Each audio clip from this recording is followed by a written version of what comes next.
Hello, cooking enthusiasts.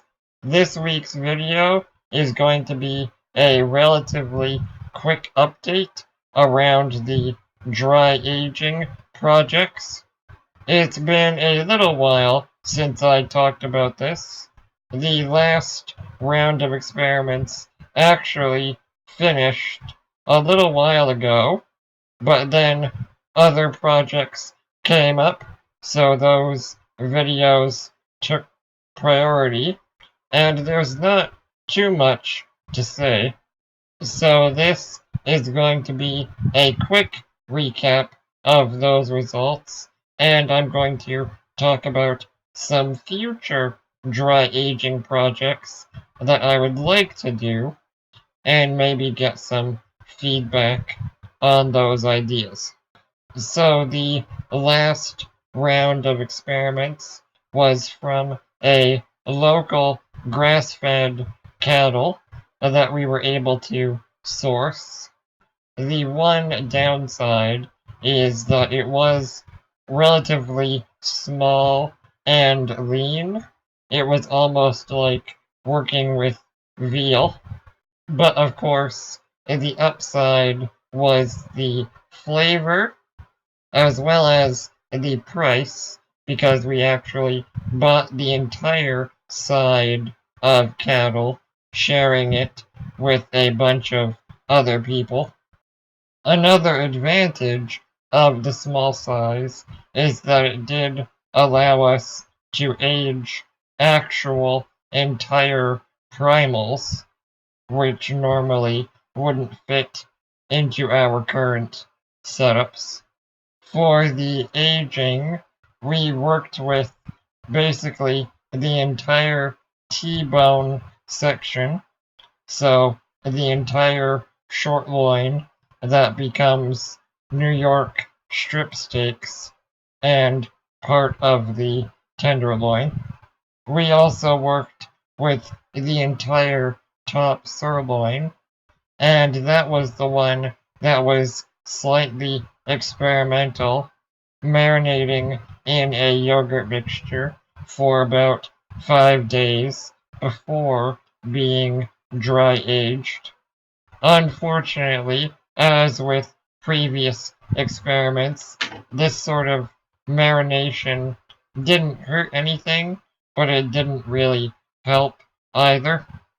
However, top sirloin is definitely a cut that I want to work with in the future for dry aging. It's relatively tender as a baseline, but definitely a little cheaper than some of the prime cuts. It doesn't have a lot of intermuscular fat relative to other cuts in general, but for certain applications, I really don't mind that. And going back to the experiments, even though the yogurt marination didn't really do anything, the final result was again very delicious. Both big pieces aged for just over 1 month. Again, if you can get local grass-fed beef where you are, definitely try to share a quarter or a side of beef if you can. The T-bone section aged beautifully, and I think I've only really tasted the New York strip pieces, but it was also really delicious. Again, the overall smallness and leanness is a little bit disappointing, but it makes up for it in flavor and the fact that the small size allowed us to afford the full side. So, going forward, we are ramping up to do a next round of dry aging. Probably just one experiment to start with, and that is going to be bison.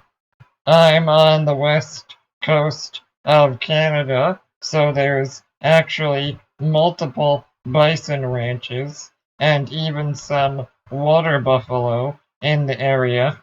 But I think the plan is to basically buy a nice bison prime rib, probably the biggest one we feel like buying.